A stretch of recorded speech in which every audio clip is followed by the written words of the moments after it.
কতটুকু সমন্বয় হয়েছে বা কতটুকু সমন্বয় হচ্ছে এই বিষয়ের উপরে আমি দু একটি কথা বলবো। আমরা ইসলামী বিশ্ববিদ্যালয়ে পাশ করেছি, এটা যখন আমরা ইসলামী বিশ্ববিদ্যালয়ের ল ডিপার্টমেন্ট থেকে পাশ করে এসে বার কাউন্সিল পরীক্ষা দিতে আসছি, আমাদের পরীক্ষা নেয়নি, ভাইভাতে আউট করে দিয়েছে। আমরা ভাইভা পরীক্ষা দিতে গিয়েছি, আউট করে দিয়েছে। কোথাকাতে পাশ করেছেন? ইসলামী বিশ্ববিদ্যালয়। সুধাংশু শেখর হালদার ছিল ভাইভা বোর্ডের চেয়ারম্যান এনরোলমেন্ট কমিটির। আমি ওইটা ফেস করেছি, দাঁড়ি ছিল। আপনি কোথা থেকে পাশ করেছেন? ইসলামী বিশ্ববিদ্যালয়। পরে আসেন স্টেট, পরে আসেন।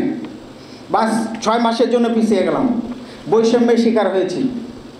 একে তো দাড়ি ছিল, একটা বৈষম্যের শিকার হয়েছি। দ্বিতীয়টা ছিল ইসলামী বিশ্ববিদ্যালয়, আর এক বৈষম্যের শিকার হলাম।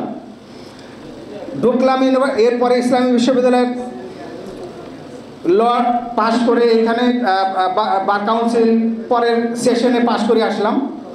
তো আন্দোলন করেছি সুধাংশু শেখর হালদার সহকারে যারা ছিল ওই বোর্ডের বিরুদ্ধে, সিনিয়রদেরকে নিয়ে আন্দোলন করে। তারপরের সেশন থেকে আর সুধাংশু শেখর ওই এনরোলমেন্ট কমিটিতে আর ছিল না, তাকে বাদ দেওয়া হলো। আমাদের অভিযোগের ভিত্তিতে তাকে বাদ দেওয়া হলো। পরে আমরা ভাই পাশ করে চলে আসলাম, সুপ্রিম কোর্টে আসলাম। প্রত্যেকটা জায়গায় আমরা এরকম বৈষম্যের শিকার হয়েছি। আরও একটা বিষয় আমি বলি যে এই জাতীয়তাবাদী আন্দোলনের সাথে জড়িত থাকার অভিযোগে আমরা যারা সুপ্রিম কোর্টে ছিলাম, যেহেতু আমরা ইসলামী ভাবধারার লোক, এই জাতীয়তাবাদের সাথে বিশ্বাসী লোক, আমরা সুপ্রিম কোর্টের কতিপয় বিচারপতি আমরা ফাইল নিয়ে গেলে ফাইলটা ছুঁড়ে মেরে দিত।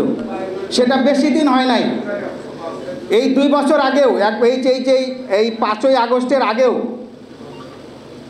এই 35 জুলাইয়ের আগ পর্যন্ত তারা এই ফ্যাসিস্টদের দোসর যারা এখনও বসে আছে, ফাইল নিয়ে গেছি। সে কী করেছে, ফাইলটা দেখেন, ফাইলটা পড়েই নাই। ফাইলটা না পড়ে আপনার মামলায় কিছু নাই, যান। চলে আসলাম। যখন ফাইলটা ছুঁড়ে মেরে দিল টেবিলের নিচে রেখে চলে আসলাম। আসার পরেও অন্যান্য অ্যাডভোকেটের সামনে গুঞ্জন করতেছে, উনি এরকম ছিল, এরকম ছিল। আবার ওই অন্য ভাবধারার লোক, অন্য দলের লোক এই সমস্ত আজে বাজে কথা লয়ারদের সামনে বলতো। ওই ফ্যাসিস্টের দোসররা এখনও বিচারপতি হিসাবে থাকে কি করে?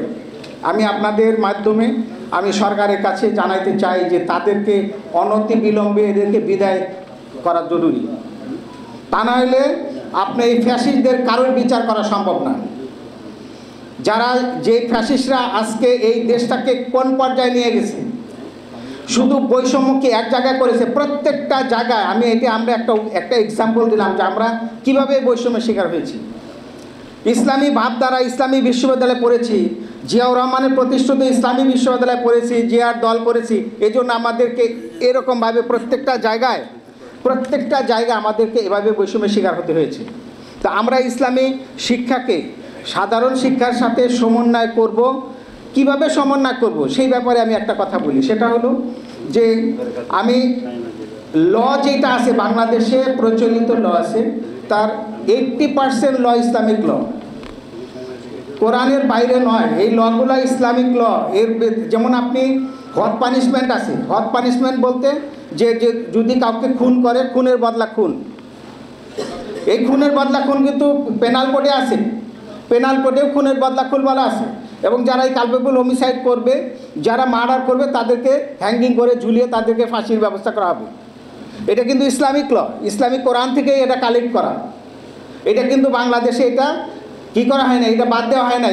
বাংলাদেশের যে পেনাল কোড আছে, ব্রিটিশ পেনাল কোড যেটা বাংলাদেশের ছিল, এটা মুঘল আমলেও ছিল, যে এই লটা ছিল, সেটা কিন্তু এখানে বাদ দেওয়া হয় না। সুতরাং ইসলামিক ল এগুলো অনেকগুলো আছে।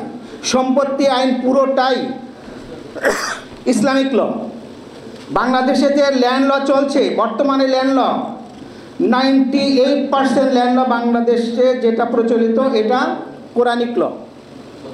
ফ্যামিলি ল 80% ল কোরআনিক ল।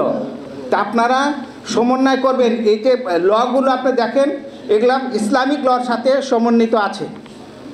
সম্পত্তি আইন, যে সম্পত্তি ক্রয় বিক্রয় যেটা আছে লিখে রাখার কথা, এটা কোরআনের বিধান, এটা কোরআনিক ল।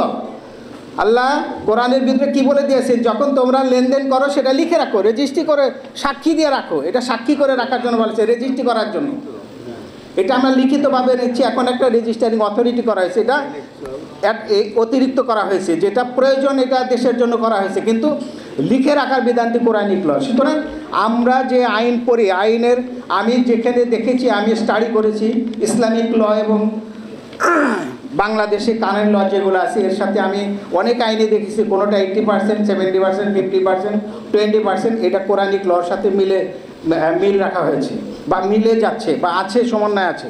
তো সুতরাং শহীদ প্রেসিডেন্ট জিয়াউর রহমানের যে রাষ্ট্র পরিচালনার মূলনীতি ছিল, তার মধ্যে যে ইসলামী রাষ্ট্র ধর্ম ইসলাম হবে এবং রাষ্ট্র ধর্ম ইসলাম আছে। এবং আমরা বর্তমান প্রেক্ষাপটে আরেকটি কথা বলতে চাই যে বিচ্ছিন্ন ঘটনাকে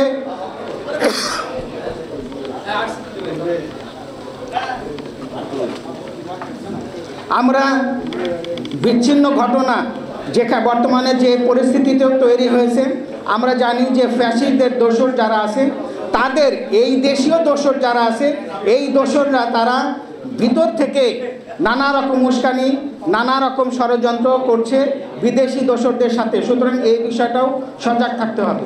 তো আমরা সবাইকে বলবো যে যারা এখানে আছেন, আমার শ্রদ্ধেয় বড় ভাই শিপন ভাই, মিজান ভাই আছেন, তারপরে ইসলামী বিশ্ববিদ্যালয়ের ভাইস চ্যান্সেলর আছেন। তো এইখানে যারা আছেন, আমি তাদের মাধ্যমে আমি বলতে চাই সরকারের কাছে এই বার্তা পাঠানো যে যারা আছেন সরকারের বিপক্ষে, এখানে যারা অবস্থান করতেছেন, আমরা তাদেরকে খুঁজে খুঁজে বের করে তাদেরকে যাচাই বাছাই করে তাদেরকে ন্যায় বিচার করে প্রত্যেকটা হত্যার বিচার আমরা চাই, যে প্রত্যেকটা হত্যার প্রত্যেকটা মজলুমের বিচার যেন হয়। আমি আপনাদের ধন্যবাদ জানিয়ে আমার বক্তব্য শেষ করছি, কারণ অনেক কথা বলার ছিল। আমি